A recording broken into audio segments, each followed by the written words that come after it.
இவங்க இருந்த இந்த பெஹல்காமில் வந்து அந்த பள்ளத்தாக்கு வந்து ஆல்மோஸ்ட் ஈக்குவல் டு சுவிட்சர்லாந்துக்கு வந்து நம்ம காசு செலவு பண்ணி போக முடியாத நபர்கள் எல்லாம் நம்ம இங்கே போகணும் அப்படிங்கிறதுக்கான ஒரு ஒரு ஒரு அந்த மாதிரியான ஒரு சூழல், அந்த மாதிரி இந்தியாவோட ஒரு சொர்க்கம் இருக்குது அப்படின்னா அது வந்து காஷ்மீர் மாநிலம்னு தான் நம்ம சொல்ல முடியும். ஓட்டுப்பதிவு வந்து அதிகமாக வந்து இந்த கடந்த முறை தான் ஆச்சு. இந்த 370 எடுத்ததுக்கு அப்புறம் தான் சென்னையில் பதிவான ஓட்டை விட காஷ்மீரில் பதிவான ஓட்டு விகிதம் அதிகம்.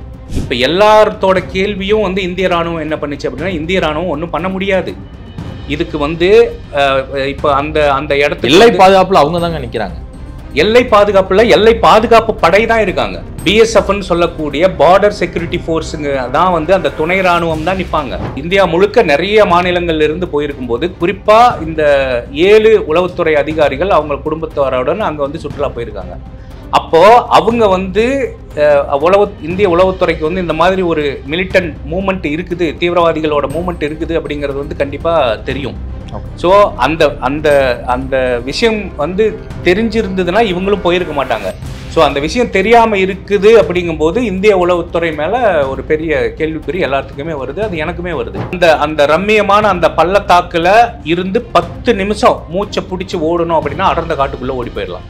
அடர்ந்த காட்டுக்குள்ளே ஓடி போனால் எந்த சேட்டலைட்டும் வந்து ஒன்றும் பண்ண முடியாது, எந்த ட்ரோன் போயும் ஒன்றும் அது கண்டுபிடிக்க முடியாது. இப்போ இவங்க ஒரு தாக்குதல் நடத்துறதுக்கு மிகவும் பாதுகாப்பான ஒரு இடத்த வந்து அவன் தேர்ந்தெடுத்திருக்கான். எனக்கு தெரிஞ்சு ஒரு பாகிஸ்தான் ஆர்மி கமாண்டோவா இருக்கிறதுக்கான வாய்ப்புகள் அதிகம். இது என்னோட பர்சனல் டவுட்டு. அப்படி இல்லை அப்படின்னா பாகிஸ்தான் கமாண்டோஸ், ஆர்மி கமாண்டோஸ் பயிற்சி கொடுத்த தீவிரவாதிகளா இருக்கலாம். ஆனால் பாகிஸ்தான் தான் வந்து சொல்லுது எந்த தீவிரவாத தாக்குதலுக்கும் எங்கள் நாட்டிற்கும் எந்த சம்மந்தமும் இல்லை அப்படிங்கிற இதில் குறிப்பிடுறாங்களே. எப்போ அவங்க வந்து ஒத்துக்கிட்டு இருக்காங்க? எப்பவுமே அவங்க எல்லா சமயத்திலையும் இதுக்கு எங்களுக்கு சம்மந்தம் இல்லை அப்படின்னு சொல்லுவாங்க. எதிர் தாக்குதல் நம்ம பண்ணணும் அப்படின்னா நம்மளோட தாக்குதலை வந்து அவங்களால தாக்குப்பிடிக்கவே முடியாது. பாகிஸ்தான்ல வந்து அவ்வளோ உள்நாட்டு குழப்பங்கள்.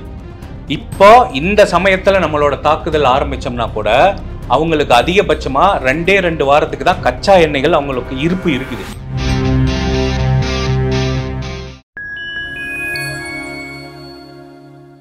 ஃபைன் டைம் மீடியா நேயர்களுக்கு வணக்கம். நான் உங்கள் சங்கீதுகன். நம்ம சிறப்பு நிகழ்ச்சியில் நம்மோடு இணைந்திருக்கிறார் கார்கில் போர் வீரர், முன்னாள் இந்திய விமானப்படை வீரர், மதிப்பிற்குரிய திரு செல்வ ராமலிங்கம் அவர்கள். வணக்கம்.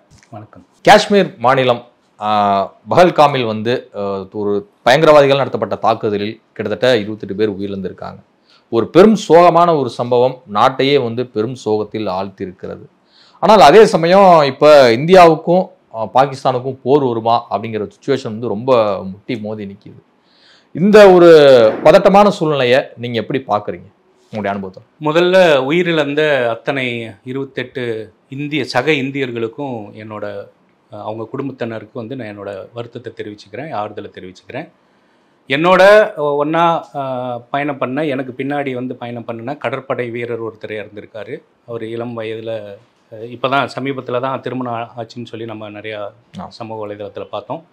அவருக்கும் அதே போல் என்னோட ஏர்ஃபோர்ஸ்லேருந்து என்னோட தம்பி அப்படின்னு சொல்லக்கூடிய அருணாச்சல் பிரதேசத்தை சார்ந்த வந்து கல்யாங் அப்படின்னு சொல்லிட்டு ஒரு கார்பரல், அவரோட ரேங்க் வந்து கார்பரல், அந்த தம்பி இறந்திருக்கார். இவங்க 2 பேர்த்துக்கும் என்னோட வீர வணக்கத்தை வந்து நான் தெரிவிச்சுக்கிறேன்.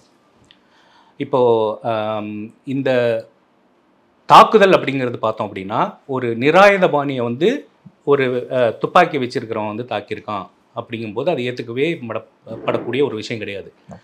இப்போது ஒருத்தர் கையில் துப்பாக்கி இருக்குது, எதிரில் இருக்கிறவர்கிட்ட எதுவுமே இல்லை அப்படிங்கும்போது அது எவ்வளோ மிகப்பெரிய கோழைத்தனம் இல்லையா? ஸோ ஒரு கோழைத்தனமான செயலாக தான் வந்து நான் இதை வந்து பார்க்குறேன். உண்மையாலுமே ஒரு தாக்குதல் நடத்தணும் அப்படின்னு அவங்க யோசிச்சிருந்தாங்க அப்படின்னா அவங்க இந்திய இராணுவத்து மேலே தாக்குதல் நடத்துறதுக்கான விஷயங்கள் பண்ணியிருக்கணும். அப்போ நம்ம தகுந்த பதிலடி கொடுத்துருப்போம். ஏன்னா நம்மக்கிட்டேயும் வந்து ஆயுதம் இருக்குது, அவனும் ஆயுதத்தை ஏந்தி வரான். அது நம்ம ஈஸியாக நம்ம வந்து அவங்கள வந்து தீர்த்து கட்டியிருப்போம். ஆனால் சுற்றுலா வந்த எல்லாத்தையும் மறந்துட்டு சுற்றுலா வந்த ஒரு 28 குடும்பங்களை சார்ந்த ஆண்களை மட்டும் பார்த்து கொண்டு இருக்கிறாங்க அப்படின்னா அது அவங்க கையில் எந்த ஒரு வெப்பனும் இல்லாத போது. இப்போ 2 இராணுவ வீரர்கள் உயிர் இழந்திருக்காங்க. இவங்கெல்லாம் பயிற்சி பெற்றவர்கள். இப்போ ஒருவேளை இவங்க கையிலையும் வந்து ஏதாவது ஒரு ஆயுதம் இருந்ததுன்னா அவங்களும் ஒரு கவுண்டர் ஃபயர் பண்ணியிருப்பாங்கல்ல. அப்போ வந்து ஏதோ அவங்களே நிறைய அப்போ 4 பேர் வந்தாங்கன்னு சொன்னாங்க. ஸோ இந்த 4 பேரையும் நம்ம முடிச்சிட்டோம்.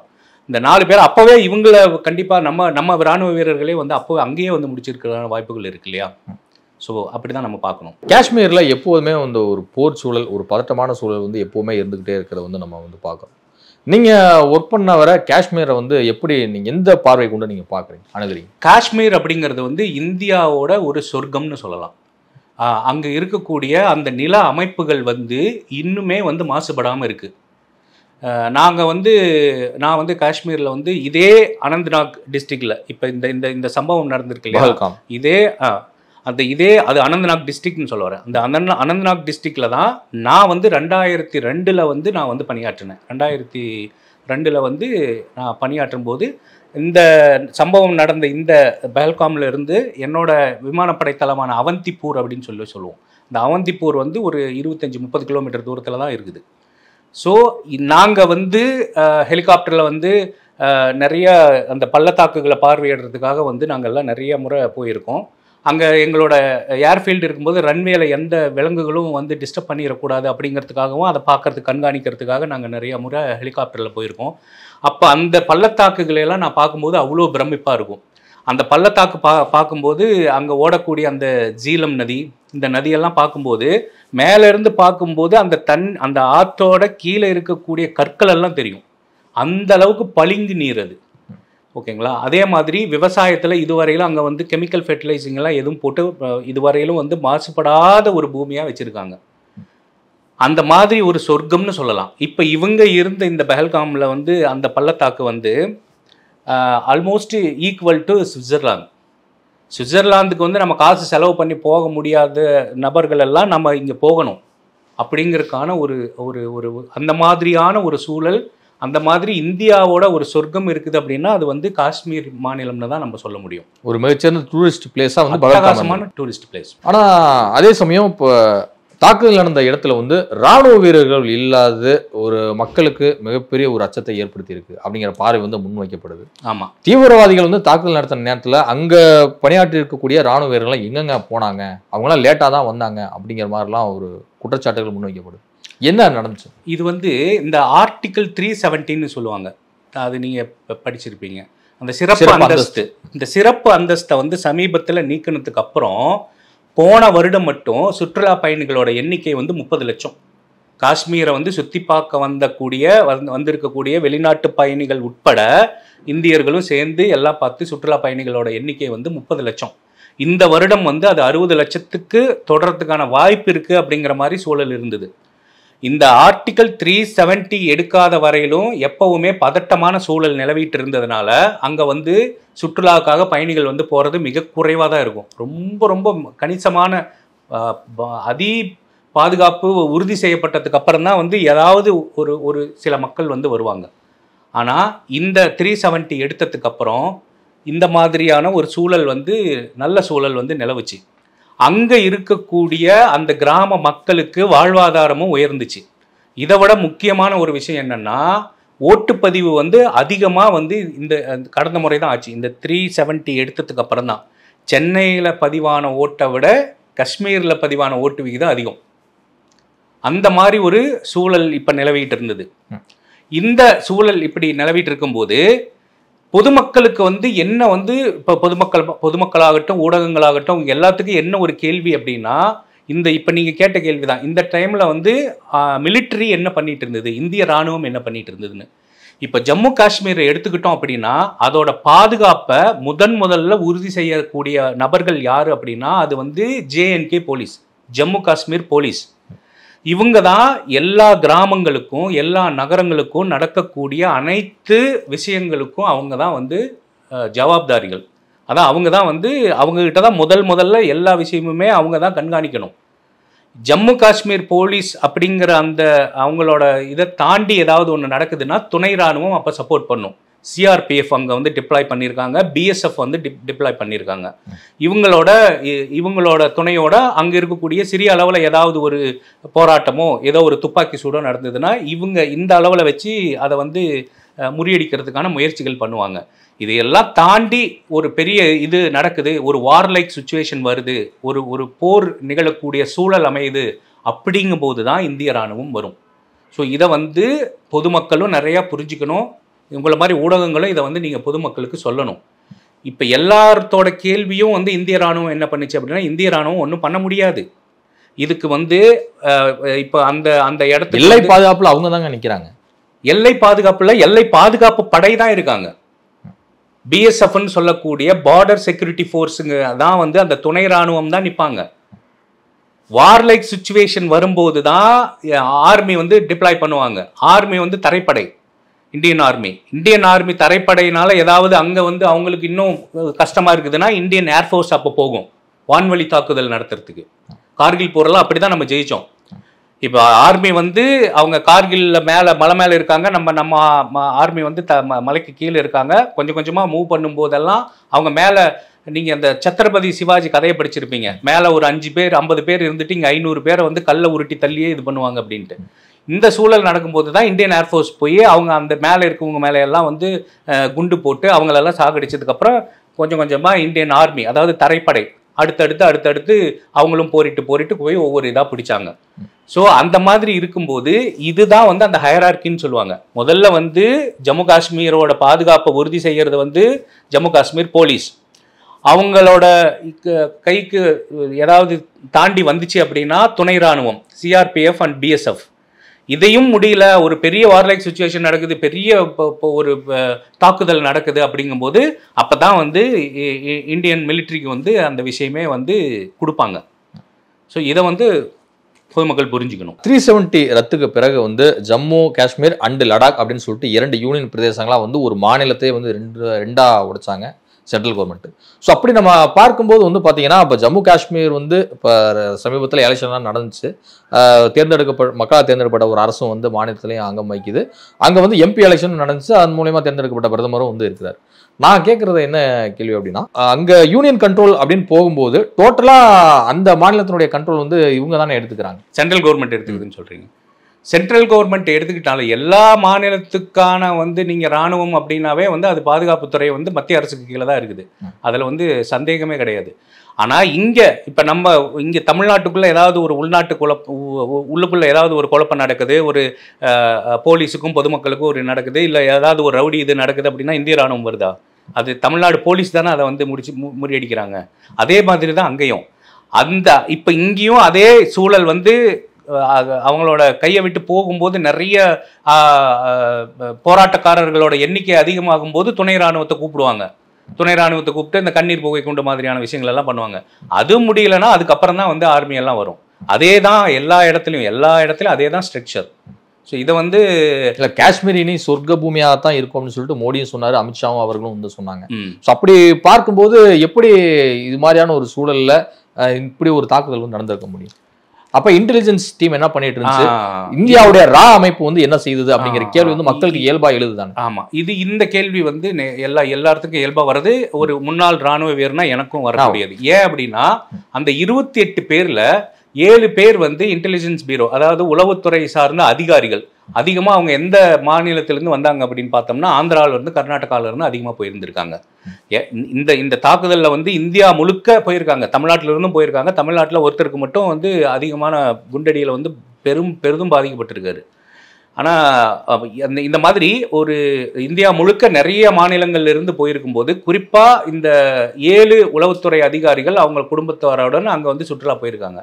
அப்போது அவங்க வந்து இந்திய உளவுத்துறைக்கு வந்து இந்த மாதிரி ஒரு மிலிட்டன்ட் மூவ்மெண்ட் இருக்குது, தீவிரவாதிகளோட மூவ்மெண்ட் இருக்குது அப்படிங்கிறது வந்து கண்டிப்பாக தெரியும். ஸோ அந்த விஷயம் வந்து தெரிஞ்சிருந்ததுன்னா இவங்களும் போயிருக்க மாட்டாங்க. ஸோ அந்த விஷயம் தெரியாமல் இருக்குது அப்படிங்கும்போது இந்திய உளவுத்துறை மேலே ஒரு பெரிய கேள்விக்குறி எல்லாத்துக்குமே வருது. அது எனக்குமே வருது. ஏன்னா அந்த உளவுத்துறை சார்ந்த அதிகாரிகள் 7 பேர் இருக்கும்போது ஒரு ஒரு ஒரு ஒரு ஒரு ஒரு மிலிட்டன் மூவ்மெண்ட் நடக்குது, ஒரு ஒரு தீவிரவாத தாக்குதல் நடக்குது அப்படிங்கும்போது இதை எப்படி வந்து கண்காணிக்காமல் விட்டாங்க அப்படிங்கிற கேள்வி வந்து உங்களுக்கு எழுற மாதிரி எனக்குமே வந்து வந்துக்கிட்டு இருக்கு. அதான் நானும் சொல்ல வரேன். இப்போ காஷ்மீர் மக்களுடைய மனநிலை என்னவாக இருக்குது? ஒவ்வொரு முறையும் இது மாதிரியான தாக்குதல் சம்பவம் வந்து நடந்துகிட்டே தான் இருக்குது. அவங்க என்ன மாதிரியான ஒரு பதட்டமான சூழலுக்கு உள்ளாக்கப்படுறாங்க? இப்போ இந்த தாக்குதலில் பார்த்தோம் அப்படின்னா நிறையா அதாவது இந்த பள்ளத்தாக்கு, இப்போ இந்த சுற்றுலா போயிருந்த இந்த பள்ளத்தாக்குக்கு வந்து வாகனங்கள் போக முடியாது. ஒன்றா நடந்து போகணும், இல்லை அப்படின்னா குதிரை, கோவேறு கழுதை அந்த மாதிரியான விலங்குகளை மேலே ஏறிட்டு தான் போக முடியும். ஸோ இந்த ஒரு பர்டிகுலர் டூரிஸ்ட் இந்த இடத்துக்கு இந்த பஹல்காம் வந்து இந்த பள்ளத்தாக்குக்கு போகும்போது இப்படி தான் போக முடியும். இப்போ இந்த மாதிரி போகும்போது அந்த ரம்மியமான அந்த பள்ளத்தாக்குல இருந்து 10 நிமிஷம் மூச்சை பிடிச்சி ஓடணும் அப்படின்னா அடர்ந்த காட்டுக்குள்ள ஓடி போயிடலாம். அடர்ந்த காட்டுக்குள்ள ஓடி போனா எந்த சேட்டலைட்டும் வந்து ஒன்றும் பண்ண முடியாது, எந்த ட்ரோன் போயும் ஒன்றும் அது கண்டுபிடிக்க முடியாது. இப்போ இவங்க ஒரு தாக்குதல் நடத்துறதுக்கு மிகவும் பாதுகாப்பான ஒரு இடத்த வந்து அவன் தேர்ந்தெடுத்திருக்கான். இந்த இடத்துல வந்து மக்கள் அதிக அளவுல கூடுறாங்க. இப்ப நம்மள ஒருவேளை நமக்கு தெரியாம யாராவது அங்க ஆயுதம் வச்சுட்டு இருந்த ஏதாவது ஒரு இந்தியன் பேராமிலிட்டரியோ இல்லை ஜம்மு காஷ்மீர் போலீஸோ அல்லது இந்தியன் மிலிட்டரியோ யாராவது அங்க இருந்தாங்களா கூட அவங்க எதிர்த்தாக்குதல் நம்மளை நடத்தும் போது நம்ம ஓடி போய் ஒளிஞ்சிக்கிறதுக்கு வந்து நமக்கு ஒரு 10 நிமிஷம் மூச்சு கட்டி ஓடுனா நம்ம வந்து அடர்ந்த காட்டுக்குள்ள போயிடலாம், நம்ம வந்து அட்டாக்கும் பண்ணிக்கலாம், அதே டைம்ல நம்ம சேஃபும் ஆயிக்கலாம் அப்படிங்கிறது தான் அவனோட மனநிலையா வந்திருக்கான். ஓகேவா? இந்த பயங்கரமான ஒரு திட்டமிடல், பயங்கரமான திட்டமிடல். இந்த தாக்குதல் பண்ணின அந்த 4 தீவிரவாதிகளும் எனக்கு தெரிஞ்சு ஒரு பாகிஸ்தான் ஆர்மி கமாண்டோவா இருக்கிறதுக்கான வாய்ப்புகள் அதிகம். இது என்னோட பர்சனல் டவுட். அப்படி இல்லை அப்படின்னா பாகிஸ்தான் கமாண்டோஸ், ஆர்மி கமாண்டோஸ் பயிற்சி கொடுத்த தீவிரவாதிகளா இருக்கலாம்.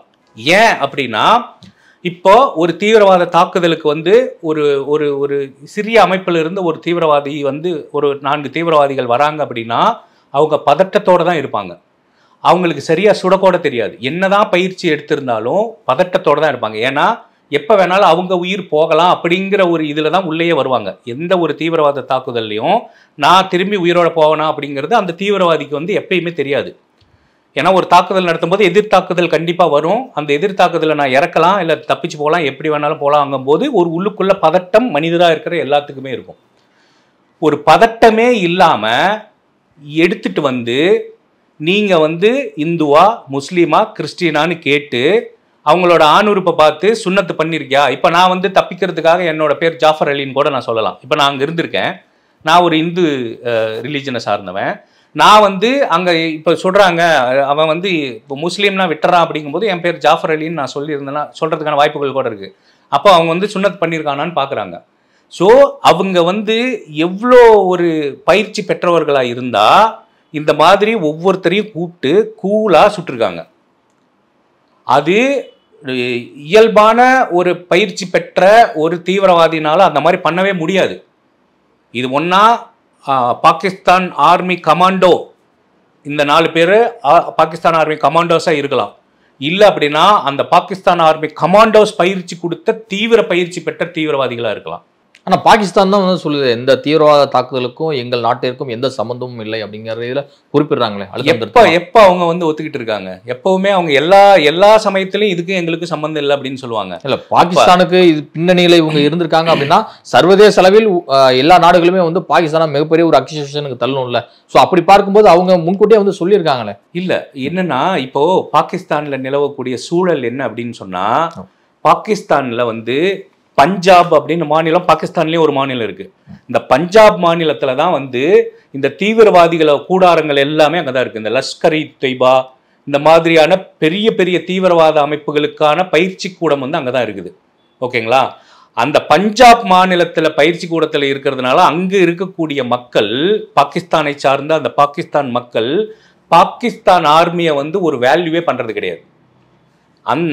அது வந்து அந்த பஞ்சாப் மக்களுமே கிடையாது. இப்ப ஏறக்குறைய பாதி பாகிஸ்தான் மக்களுக்கு வந்து பாகிஸ்தான் மிலிட்டரி மேல நம்பிக்கை போச்சு. ஏன் அப்படின்னா ஒவ்வொரு முறையும் வந்து அரசியல் சூதாட்டங்கள், அரசியல் குளறுபடிகளுக்கு எல்லாம் காரணம் யாருன்னு பார்த்தா ஏதாவது ஒரு பாகிஸ்தான் ராணுவ தளபதியா தான் இருப்பாரு. முஷரஃப் மாதிரியான ஆட்கள் சொல்கிறேன் நான். தொடர்ந்து நீங்கள் பார்த்தீங்க அப்படின்னா ஒரு அதிபரோ ஒரு பிரதமரோ வந்தாருன்னா அவரை சிறைபிடிப்பாங்க, அவரை கொல்லுவாங்க. அடுத்து யார் வருவாங்கன்னு பார்த்தா பாகிஸ்தானோட ஆர்மியோட தளபதியை வந்து, அதாவது இராணுவ தளபதி வந்து பொறுப்பெடுத்துக்குவார், ஆட்சிக்கு வந்துடுவார். அப்போது அந்த அவரை சுற்றி இருக்கக்கூடிய அவருக்கு சப்போர்ட் பண்ணக்கூடிய அந்த பெரிய பெரிய இராணுவ அதிகாரிகளுக்கெல்லாம் ஒரு நல்ல பொறுப்பு கொடுத்துருவாங்க, அமைச்சர் பொறுப்பு அந்த மாதிரியான ஒரு பெரிய பெரிய பொறுப்பு கொடுத்துருவாங்க.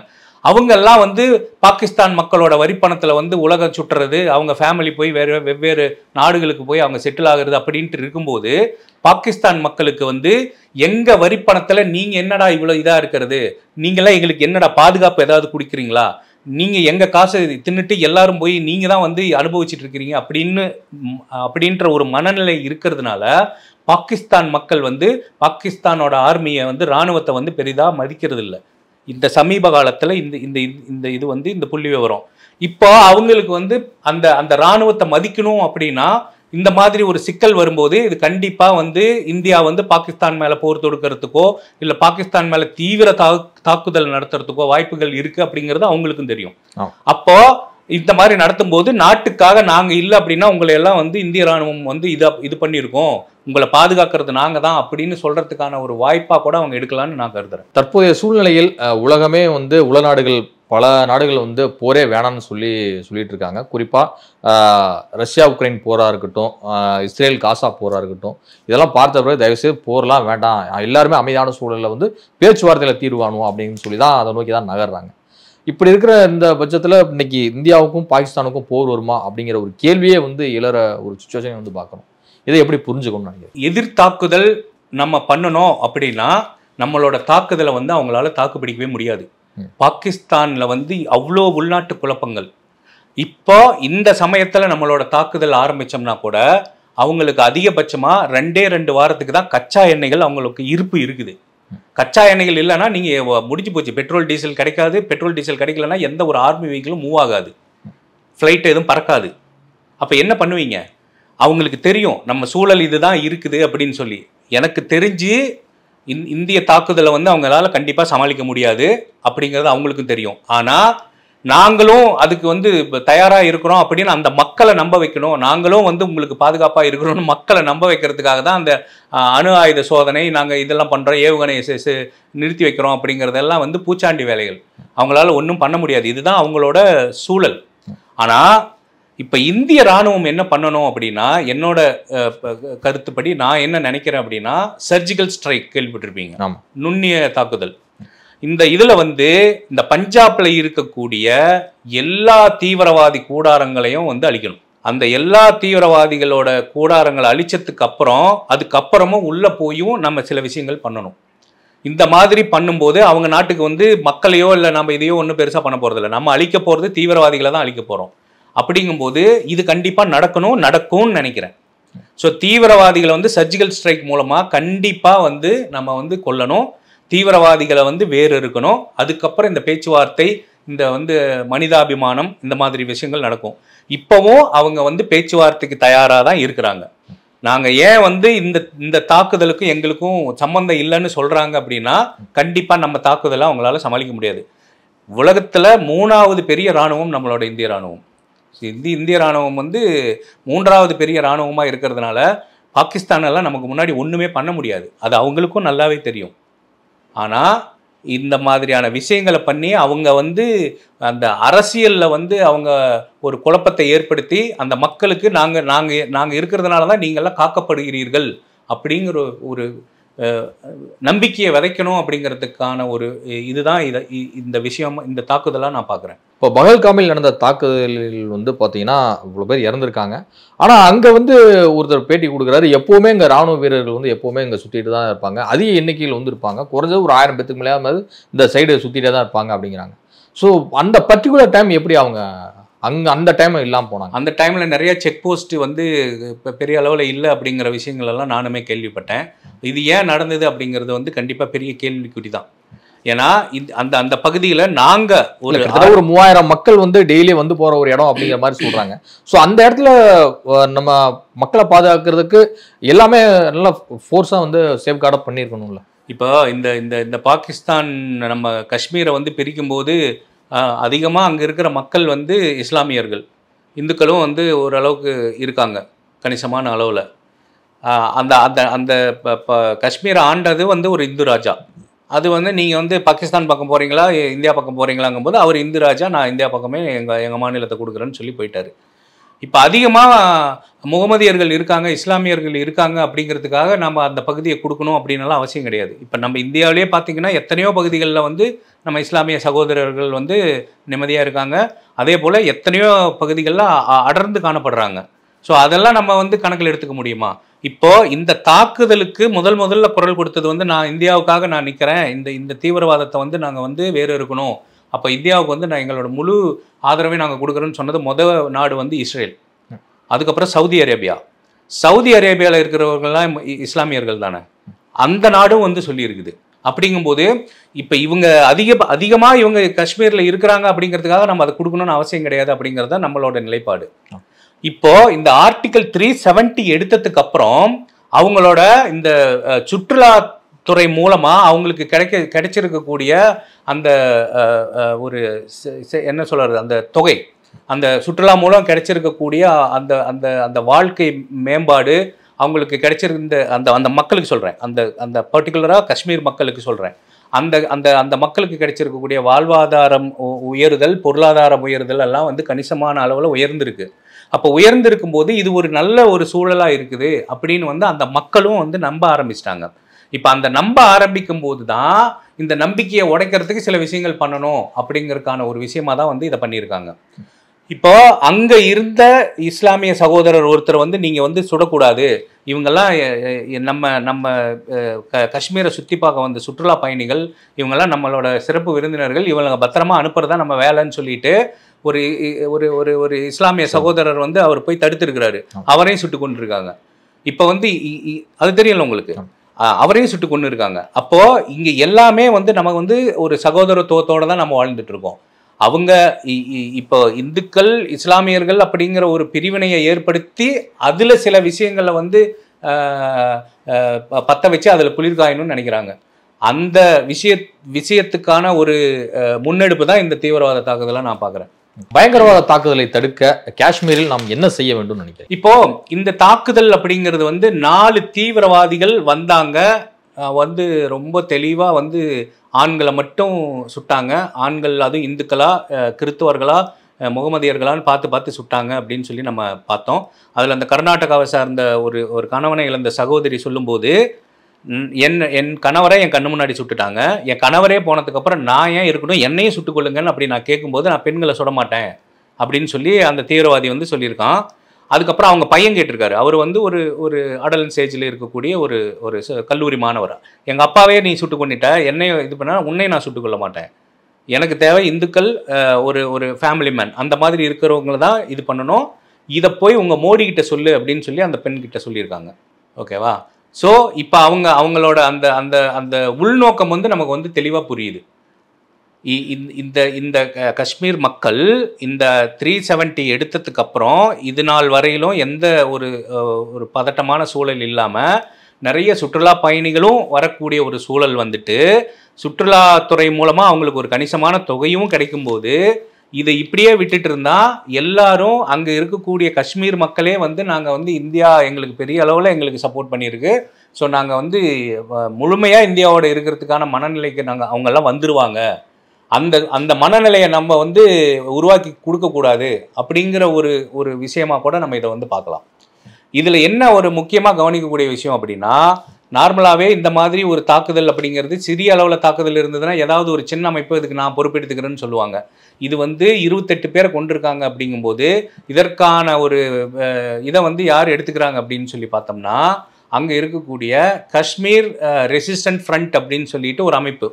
அதாவது காஷ்மீரை வந்து நாங்கள் 370 ஆர்டிக்கல் போட்டதுக்கப்புறம் நிறைய பேர் உள்ளே வந்துட்டாங்க, நிறைய பேர் காஷ்மீரில் வந்துட்டு எல்லாம் ஆக்கிரமிப்பு பண்ணுறதுக்கான விஷயத்த வந்து ஆரம்பிச்சிருக்காங்க அப்படின்னு சொல்லி மக்கள்கிட்ட அந்த மாதிரி ஒரு தவறான ஒரு பரப்புரையை பண்ணி இது வந்து காஷ்மீர் மக்களுக்கு மட்டும்தான் சொந்தம் அப்படிங்கிற மாதிரி இது ஒரு விடுதலை போராட்டமாக நீங்கள் எல்லாம் கொண்டு வரணும் அப்படின்னு சொல்லி இந்த மாதிரியான எல்லா இடத்துலையும் அது நடக்கக்கூடிய ஒரு இது தானே, அந்த மாதிரியான ஒரு விஷத்தை வந்து அவங்க வந்து மக்கள்கிட்ட வந்து இது பண்ணுறாங்க. உண்மையாலுமே இந்த 370 ஆர்டிக்கல் எடுத்ததுக்கு அப்புறம் அந்த மக்களோட பொருளாதார நிலை சீர்குலைஞ்சிருந்தாவோ இல்லை அவங்களுக்கான கிடைக்கக்கூடிய வேலை வாய்ப்போ இல்லை வந்து வேற எந்த ஒரு விஷயமாவோ கீழே போயிருந்தா இந்த கேள்வி வந்து அவங்க எழுப்பின அந்த விடுதலை போராட்டம்ங்கிறது நம்ம சொல்லலாம். சரி, நீங்கள் வந்தீங்க ஏதோ நல்லது பண்ணுவீங்கன்னு பார்த்தோம், ஆனால் நீங்கள் இந்த 370 எடுத்ததுக்கப்புறம் நாங்கள் பாருங்கள் இன்னும் அதில் பாதாளத்துக்கு போயிட்டோம்னு சொன்னால் அவங்க இந்த போராட்டத்தை வந்து இந்த போராட்டம் அப்படிங்கிறது ஒரு விடுதலை போராட்டம் அப்படிங்கிற மாதிரி ஏதோ ஒன்று சொல்கிறாங்கன்னு கூட வச்சுக்கிட்டோம்னா அது சரின்னு பண்ணலாம். இப்போ வந்து அவங்க பொருளாதாரம் மேம்பட்டு இருக்குது, வாக்கு எண்ணிக்கை அதிகரிச்சிருக்குது, அப்படிங்கும்போது அங்கே ஒரு பயமற்ற சூழல் ஒன்று நிலவ ஆரம்பிச்சிருக்குது. இதை வந்து விடக்கூடாது அப்படிங்கிறது தான் அவங்களோட எண்ணம். சிந்து நதி நீரை வந்து தடுப்பதன் மூலம் பாகிஸ்தான் வந்து பாலைவனம் ஆகும். நதி அப்படிங்கிறது வந்து உலகத்தினர் அனைவருக்கும் சொந்தமானது. அது வந்து இங்கே நம்ம இதிலே சொல்ல போனோம்னா நம்ம கர்நாடகா சகோதரர்களுக்கே அது வந்து புரியறதில்லை. அந்த அந்த ஒரு ஒரு ஒரு தமிழனாக நான் வந்து அதை வந்து பார்க்குறேன். இதை ஏன் தொடர்பு படுத்தி பார்க்குறேன் அப்படின்னா, இந்தியா அப்படிங்கிற ஒரு துணைக்கண்டத்திலிருந்து உருவாகக்கூடிய ஒரு நதி பாகிஸ்தானில் இருக்கக்கூடிய மில்லியன் கணக்கான ஏக்கர்களுக்கு பயிர் செய்வதற்கு அதுதான் நீர் ஆதாரமே, அதுதான் சிந்து நதி தான். இப்போ அந்த சிந்து நதியை வந்து நம்ம தடுத்து நிறுத்திட்டோம் அப்படின்னா விவசாயம் வந்து அங்கே போயிடும். அங்கே வெங்காயம் தான் அதிகமாக உற்பத்தி பண்ணுவாங்க. ஸோ வெங்காயத்துக்கான ஒரு ஹப்புன்னே கூட சொல்லலாம் பாகிஸ்தானை. ஸோ அந்த அந்த அந்த அந்த விவசாயமே நடக்கலை அப்படின்னா அங்கே பெரிதளவில் விவசாயிகள் வந்து பாதிக்கப்படுவாங்க. ஏற்கனவே பொருளாதார சீர்குலைவு ஏற்பட்டிருக்கு, இப்போ இது விவசாயத்திலையும் போயிடுச்சு அப்படின்னா ஒன்றுமே பண்ண முடியாது. ஸோ இது கண்டிப்பாக இப்போ 28 பேரை வந்து நிராயுதபாணியாக சுட்டு கொன்னதுக்கான விஷயம் நம்ம ஏதாவது எதிர்வினை ஆற்றியா ஆகணும். எதிர்வினை வந்து அவனை போய் நேரடியாக சுட்டு கொண்டு தான் நம்ம வந்து நம்மளோட இதை வந்து காட்டணும் அப்படிங்கிறது தாண்டி இந்த மாதிரியான ஒரு சிக்கலை உருவாக்குறதன் மூலமும் நம்ம பண்ணலாம். இதில் என்னன்னா, அப்பாவி பாகிஸ்தான் மக்கள் பாதிக்கப்படுவாங்க. ஆனால் அந்த கொஸ்டின் எழுப்பும்போது இங்கே இந்த 28 பேரும் அப்பாவி இந்தியர்கள் தானே, இந்த செத்து போன 28 பேரும் அப்பாவி இந்தியர்கள் தானே. அதுதான் நம்ம வந்து இதாக பார்க்கணும். ஸோ சிந்து நதியை வந்து தடுத்து நிறுத்துறதுனால இமீடியட்டாக அவங்களோட விவசாயம் வந்து இது சீர்குலைஞ்சிடாது. ஆனால் தொடர்ந்து நம்ம தண்ணியை நிறுத்தி அதற்கான கால்வாய்கள் எல்லாம் அமைச்சு தண்ணியை நம்ம சிற்றணைகள் எல்லாம் அமைச்சு நம்ம இந்தியாவுக்குள்ளேயே வச்சுக்கிட்டோம் அப்படின்னா காலப்போக்கில் அது வந்து கண்டிப்பாக வறட்சி ஆகிறதுக்கான ஒரு சூழல் வந்து அமையறதுக்கான வாய்ப்பு நிறையாவே இருக்குது. ஆனால் பாகிஸ்தான் தரப்பில் என்ன சொல்லப்படுது அப்படின்னா, இது வந்து உலக வங்கியில் எல்லாமே இது பண்ணி தான் நம்ம போயிட்டுருக்கோம். ஸோ அப்படி பார்க்கும்போது இது வந்து பொருந்தாத ஒரு விஷயம்தான் அப்படிங்கிற மாதிரி குறிப்பிட்றாங்க. பொருந்தாத ஒரு விஷயம்தான். காவிரி தீர்ப்பாணையத்தை வந்து கர்நாடகா மதிக்குதா? ஒரு நாட்டுக்குள்ளேயே வந்து இவ்வளோ ஒரு மதிக்காத ஒரு சூழல் நிலவும் போது அதே தானே அப்ளிகபிள் டு சிந்து நதி, அப்படி தான் பார்க்க முடியும். ஸோ இந்த இடத்துல நான் வந்து கர்நாடகா பிரச்சனையை வந்து நான் முன்னெடுக்க விரும்பலை. ஆனால் இந்த இடத்துல கர்நாடகா சகோதரர்கள் புரிஞ்சுக்கணும்னு நான் சொல்ல வரேன். புரியுதுங்களா? இப்போ நீங்கள் சொன்ன அந்த விஷயம் இது வந்து உலக வங்கியில் நாங்கள் பண்ணியிருக்கோம், சில ஒப்பந்தங்கள் எல்லாம் போட்டிருக்கோம், எங்களுக்கு இவ்வளோ நீங்கள் டிஎம்சி தண்ணீர் கொடுக்கணும் அப்படிங்கிறதெல்லாம் இருக்குது அப்படின்னு சொல்லி இருக்குது. இது வந்து கர்நாடகா பிரச்சனை மட்டும் இல்லை, முல்லை பெரியார்லேயும் அதே தான் பிரச்சனை. இப்போ கேரளாக்காரங்களும் நம்ம கேரள சகோதரர்களும் அதை தான் பண்ணுறாங்க. என்ன வந்து தீர்ப்பாயம் சொல்லுதோ அதை வந்து மதிக்கிறது கிடையாது. ஸோ இதே வந்து இந்தியாவும் மதிக்காமல் இருக்கணுமா அப்படின்னு கேட்டால் அந்த மாதிரி நான் சொல்ல வரல. ஆனால் இதுக்கு பதிலடி கொடுக்கணும் அப்படிங்கிற ஒரு விஷயம் வரும்போது நம்ம ஃபஸ்ட்டு இப்போ ஒரு பிரச்சனைன்னு வந்ததுன்னா நம்ம வீட்டை தான் முதல்ல பார்ப்போம். நம்ம வீட்டுக்குள்ளே இருக்கக்கூடிய பிரச்சனையை தீர்த்துட்டு தான் அடுத்து தெருவுக்கு வருவோம். தெருவுக்கு வந்து பிரச்சனைக்கு அப்புறம் தான் அது வந்து ஊருக்கு போகும், நாட்டுக்கு போகும். ஸோ இப்போ வந்து நமக்கு நம்ம வீட்டு பிரச்சனை, இந்த பிரச்சனை நம்ம வீட்டில் வந்து இருக்கக்கூடிய சகோதரர்களை வந்து பக்கத்து ஊருக்காரன் வந்து சுட்டுட்டு போயிருக்கான். அப்படிங்கும்போது எதிர்வினை ஆற்றத்துக்கு நம்ம இமீடியட்டாக என்ன பண்ணணும் அப்படிங்கிறது தான் நம்ம இதை பார்க்கணும். இதனால் வந்து நம்ம வந்து உலக வங்கியோட இதையோ இல்லை நீர் ஒப்பந்தத்தையோ நம்ம மீறுறோமா அப்படிங்கிறது வந்து அதெல்லாம் இரண்டாம் பட்சம். முதல்ல என் சகோதரன் என் சக இந்தியன் இறந்திருக்கான், அதுக்கு நீ என்ன பதில் சொல்ல போற அப்படிங்கிறதான் கேள்வி. சிம்லா ஒப்பந்தத்தை ரத்து செய்திருக்கிறது பாகிஸ்தான் அரசு. இதை எப்படி புரிஞ்சுக்கணும்? இந்தியா கொடுக்கறதுக்கு திரும்ப திரும்ப ஒரு ரிவெஞ்ச் அடிக்கிறாங்கன்னு எடுத்துக்கலாம். இது வந்து எல்லாம் அரசியல் சூதாட்டம் தான், சரிங்களா? அங்கே வந்து இந்த மாதிரியான விஷயங்கள் பண்ணுனா தான் அரசியல் நடத்த முடியும் அப்படிங்கிற ஒரு சூழல். அதனால் அவங்க இந்த விஷயத்தை வந்து பண்ணுறாங்க. அதை அப்படி தான் பார்க்க முடியும் நம்ம. இது எல்லாமே இது எல்லாத்துக்குமே பின்னணி என்னவா இருக்கும் அப்படின்னு பார்த்தீங்கன்னா அரசியலாக தான் இருக்கும். இப்போ இங்கேயும் வந்து நமக்கு சில கேள்விகள் நமக்கு எல்லாம் தான் செய்யுது. இந்திய உளவுத்துறை என்ன பண்ணிட்டு இருந்தது அப்படிங்கிற கேள்வி வந்தது. 3000 பேர் ஒரு இடத்துக்கு போயிருக்காங்க, அசம்பிள் ஆயிருக்காங்க அப்படின்னா ஏன் பாதுகாப்புல குறைபாடு ஏற்பட்டுச்சு அப்படிங்கிறதுக்கான கேள்விகள் வந்து அங்க இருக்கிறவங்க தான் சொல்ல முடியும். ரொம்ப தேங்க்யூ சார். உங்களுடைய ராணுவ நிலைவலைகளை பல்வேறு விஷயங்களை எங்க கூட ஷேர் பண்ணியிருக்கீங்க. ரொம்ப தேங்க்யூ சார். நன்றி.